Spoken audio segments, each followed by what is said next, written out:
Complications வரும். நிறைய கேசஸ்ல நீங்க லூஸ் பண்ணதோட அதிகமான வெயிட் திரும்ப ரீகெயின் பண்ணுவீங்க.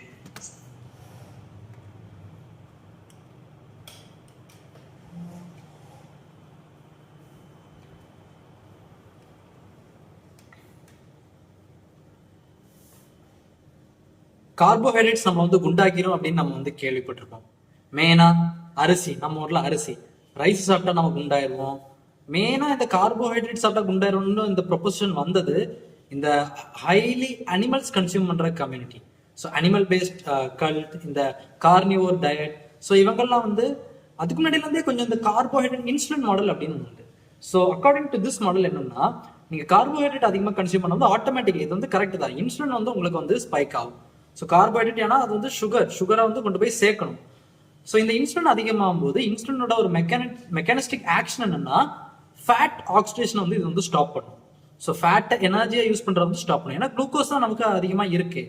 ஸோ இது ஸ்டாப் பண்றதுனால ஃபேட்டை ஆக்சிடேஷனுக்கு யூஸ் பண்ணல, அதனால நம்ம வந்து ஃபேட் அதிகமாக டெபாசிட் ஆயிரும் அப்படின்னு ஒரு கன்செப்ஷன் இருக்கு. பட் இது வந்து உண்மை கிடையாது.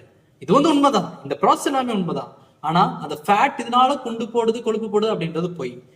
எஸ், கார்போஹைட்ரேட் சுகரா மாறுது, சுகர்னால இன்சுலின் கூடுது, இன்சுலினால ஃபேட் ஆக்சிடேஷன் ஸ்டாப் ஆகும். ஆனா ஃபேட் ஆக்சிடேஷன் கூடுதா குறையதான்னு வச்சு நமக்கு ஃபேட் லாஸ் ஆகாது. ஏன்னா it is only half of the equation. ரெண்டாவது பார்ட் ஆஃப் த ஈக்குவேஷன் ஒன்னு ஃபேட் ஆக்சிடேஷன், இன்னொன்னு ஃபேட் ஸ்டோரிங். நீங்க ஆக்சிடேஷன் ஆஃப் ஃபேட் அதிகமா இருக்கும்போது, இப்போ for example calorie maintenance calories மட்டும் இருக்கீங்க, இந்த எக்ஸாம்பிள் எடுத்துக்கிட்டுங்க. ஆக்சிடேஷன் ஆஃப் ஃபேட் அதிகமா இருக்கு, ஓகேங்களா, கார்போஹைட்ரேட் கம்மியா இருக்கும் போது. ஆக்சிடேஷன் ஃபேட் அதிகமா இருக்கும்போது உங்களுக்கு அதே மாதிரி டெபாசிஷன் ஆஃப் ஃபேட்டும் உங்களுக்கு ஹையா இருக்கும். ஏன்னா ஓவரால் மெயின்டெனன்ஸ் கேலரிஸ் உங்களுக்கு வந்து வெயிட் ஃபிளக்சுவேட் ஆகாது. அதே இது கம்மியா ஃபேட் ஆக்சிடேட் ஆகுதுன்னா கம்மியான ஃபேட் டெபாசிட் ஆகும். இது ஒரு தண்ணி இல்லை, ஒரு கிணறுல நான் 1 லிட்டர் தண்ணி எடுத்து திரும்ப 1 லிட்டர் தண்ணி போட்டா ஒரே அளவு தான். நான் அதிகமா 100 லிட்டர் தண்ணி எடுத்து 100 லிட்டர் தண்ணி போட்டாலும் ஒரே அளவு தான். அப்போ எவ்வளவு ஆக்சிடைஸ் பண்றோம், எவ்வளவு டெபாசிட் பண்றோம்னு பாக்குறதோட டோட்டல் கேலரிஸ்ல கேலரி டெபிசிட் நம்ம மெயின்டைன் பண்ணோம்னா நமக்கு என்ன ஆகும், அங்கிருந்து கம்மியாகும். என்ன பண்ணணும், அந்த கிணத்துல இருந்து தண்ணியா வெளியில எடுக்கணும், திரும்ப எடுத்து ஊத்தக்கூடாது. அந்த வெளியில மட்டும் எடுத்தா 2 லிட்டர் எடுத்தோம்னா அது வந்து கிணத்துல 2 லிட்டர் குறைஞ்சிருக்கும். அதே மாதிரி எக்ஸ்ட்ரா ஒரு 2 லிட்டர் நான் ஊத்துனா கிணத்துக்குள்ள 2 லிட்டர் அங்க வந்து கூடி இருக்கும்.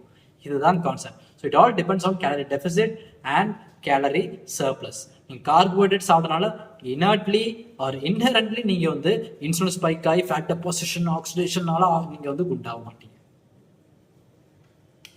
ஓகே.